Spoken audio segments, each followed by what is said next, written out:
Anatoly Moskvin shocked the entire world when, in 2011, a total of 26 mummified dolls were found in the house where he lived with his parents.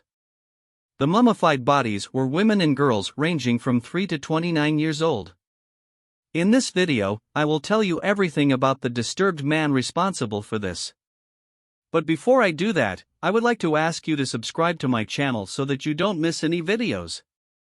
Anatoly Moskvin was born in the city of Gorky, in Russia. This city is now called Nizhny Novgorod. He grew up as an only child along with both his parents. Anatoly was incredibly smart and always got good grades. However, socially, he was not the strongest. He had no friends and mostly lived with himself. He was not socially skilled and he was clearly different from the rest of the children. This soon made him a target of bullying at school. He was very friendly and had a very sweet and gentle character. Anatoly was very eager to learn and he spent his free time reading books. When he was 9 years old, his character changed after he experienced something traumatic. Walking home from school, he was sexually assaulted by an older man. He only dared to tell this when he was 50 years old and has always kept it to himself until then. In 1979, when he was 12 years old, he goes through something very traumatic. There was a competition at his school. Whoever could collect the most rubbish could win a large amount of money. Anatoly enthusiastically participated in this. Until at one point he came to a cemetery. There was a funeral going on at the time, which piqued his interest. This was not an ordinary funeral but a cult burial. He walked towards it and two men in black robes came towards him. They asked if he would like to walk with them to the coffin. Once there, he sees that there is a girl in the coffin. It concerns 11-year-old Natasha Petrova. Natasha had a tragic accident involving electricity in the bathroom that killed her. He was shocked when he saw her, but he also found it very impressive. The girl's mother asked Anatoly to kiss her, but he refused. Then the girl's mother pressed his head against her dead daughter and forced him to kiss her. He kissed her, whereupon the mother said, "Well, now you are married to my daughter." Anatoly was terrified and actually believed that he had now married a dead girl. In the following years, he dreamed a lot about the girl. She sang scary songs to him and gave him orders in his dreams. She requested him in his dream that he should study black magic. He was terrified and didn't want to sleep. The nightmares didn't stop, so he made her wishes come true, after which his nightmares disappeared. His interest in black magic persisted, and after these traumatic experiences, his fascination with death only grew stronger. He started making daily visits to cemeteries in the area. The cemetery he frequented the most was the one where Natasha Petrova was buried. He took care of her grave for years and visited it every day. His obsession with death continued to grow, and he enrolled at Moscow University. He studied history and philology and became fluent in an impressive 13 languages. After completing his studies, he lived a highly reclusive life. He worked as a journalist but continued to reside with his parents. In 2005, he was offered his dream job. He was given the opportunity to excavate, identify, and document all the graves in various cemeteries. The graveyard became his home, and he visited it daily, so this was an opportunity he couldn't pass up. For 2 years, he walked from one cemetery to another, identifying the 752 corpses. Every day, he walked approximately 30 kilometers across the cemeteries, often straying far from home. As a result, he would frequently sleep on the cemetery grounds or on a bench nearby. There were times when he even slept in a haystack on a nearby farm, and on occasion, it went as far as spending a night inside a coffin that was prepared for a funeral the following day.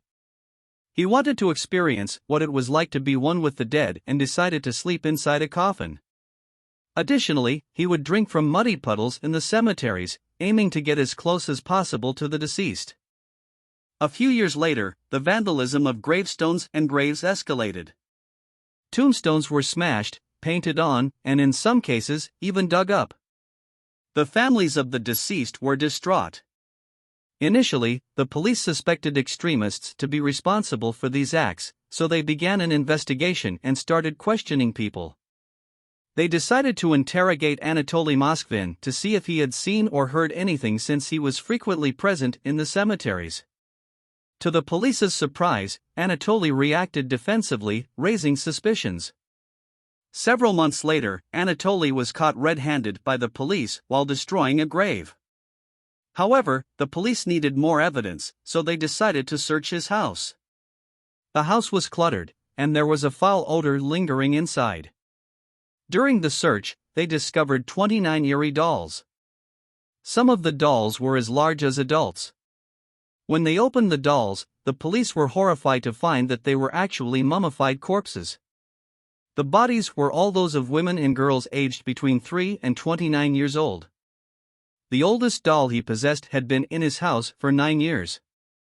The 26 bodies were taken for examination and were eventually identified. The investigation revealed that Anatoly had exhumed the deceased individuals, mummified them, and dressed them up as dolls. In some of the dolls, he had installed a music box inside the chest, which played music and spoken phrases. In an interview after his arrest, he claimed to have felt great sympathy for deceased children and believed that through science or black magic, they could be brought back to life. Anatoly searched for obituaries of recently deceased children. Once he found one, he would visit the child's grave at night to determine if the spirit wanted to be revived. He insisted that he had been doing this for about 20 years and maintained that when he started, he never dug up a grave without the consent of the child inside.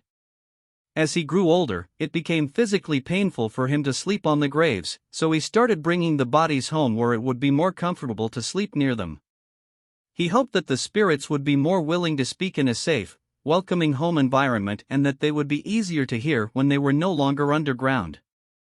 After exhuming the bodies, he researched methods to preserve them. He dried the bodies using a combination of salt and baking soda, and then stored them in safe and dry locations on and around the cemeteries. Once the bodies had dried out, Moskvin transported them to his house, where he used various methods to create dolls, attempting to give the children functional bodies they could use. To prevent the bodies from withering and shrinking during the drying process, he wrapped the limbs with strips of fabric and filled the body cavities with rags and padding. Often, the dolls wore the same clothes they were buried in, but sometimes he would dress them differently. Anatoly was aware that he was committing a crime but believed that the deceased children were screaming to be saved. He spoke to and communicated with the bodies, sang songs to them, watched cartoons with them, and even held birthday parties for them. On November 2, 2011, he was arrested by the police in Russia. He was charged with desecrating graves and dead bodies. After a psychiatric examination, it was determined that he had a form of paranoid schizophrenia. As a result, he was acquitted of criminal liability and instead was involuntarily placed in a psychiatric institution. In September 2018, Moskvin's doctors declared that he was no longer dangerous and filed a petition with the court for his release. However, the judge disagreed. Currently, he is still residing in a psychiatric clinic in Russia. Do you also think dolls are creepy? Let me know in the comments. Thank you for watching, subscribe to my channel, and click on the bell so you won't miss any video.